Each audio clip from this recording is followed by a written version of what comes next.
ഞായറാഴ്ച ദിവസം കേരള ബോക്സ് ഓഫീസിനെ വിറപ്പിച്ചോ വലതുവശത്തെ കള്ളൻ. ഹലോ ഫ്രണ്ട്സ്, എല്ലാവർക്കും മൂവി ടോക്സ് ആർ വീണ്ടും പുതിയൊരു വീഡിയോ ഇട്ട് സ്വാഗതം.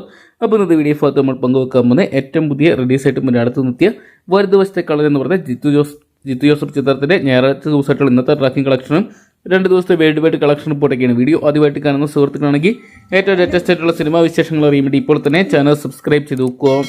ബിജു മേനോൻ, ജോജു ജോർജ്, ലെന, ഇർഷാദ് അലി, വൈഷ്ണവി രാജു തുടങ്ങിയവരുടെ കേന്ദ്ര കഥാപാത്രമാക്കി ജിത്തു ജോസഫ് അണിയിച്ചിരിക്കുന്ന ചിത്രമായിരുന്നു വലതുവശത്തെ കള്ളൻ എന്ന് പറയുന്ന സിനിമ.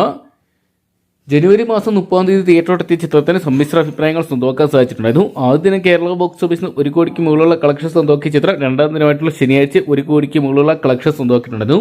മൂന്നാം ദിനമായിട്ടുള്ള ഇന്ന് ചിത്രത്തിന് ഭേദപ്പെട്ട ഒരു ബുക്കിംഗ് സ്വന്തമാക്കാൻ സാധിക്കുന്നുണ്ട്. ഏകദേശം 1 കോടിക്ക് മുകളിലുള്ള കളക്ഷൻ ചിത്രം ഇന്നും സ്വന്തമാക്കുന്ന കണക്കുകളാണ് കാണാൻ സാധിക്കുന്നത്.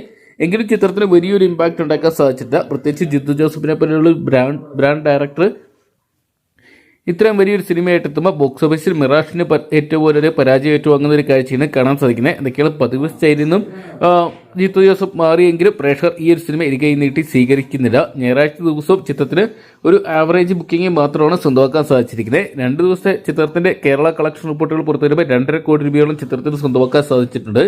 എന്തൊക്കെയാണ് കാത്തിരിക്കുക. ഇന്നത്തെ ഒഫീഷ്യൽ കളക്ഷനോടെ പുറത്തു വരുമ്പോൾ ചിത്രം എത്രത്തോളം വലിയ തുകകൾ തന്നെ കണ്ടെത്തുന്ന അറിയാൻ വേണ്ടി. അപ്പം വലതുവശത്തെ കള്ളൻ എന്ന് പറയുന്ന മലയാള ചിത്രം നിങ്ങൾ ഇതിനോടൊപ്പം തന്നെ കണ്ടിട്ടുണ്ടെങ്കിൽ സിനിമയെക്കുറിച്ചുള്ള നിങ്ങളുടെ വലിയ അഭിപ്രായങ്ങൾ കമന്റ് ബോക്സിൽ പങ്കുവെക്കുക. വീഡിയോ ഇഷ്ടപ്പെട്ടെങ്കിൽ ലൈക്ക് ചെയ്യാനും ഷെയർ ചെയ്യാനും ചാനൽ സബ്സ്ക്രൈബ് ചെയ്യാനും മറക്കണ്ട.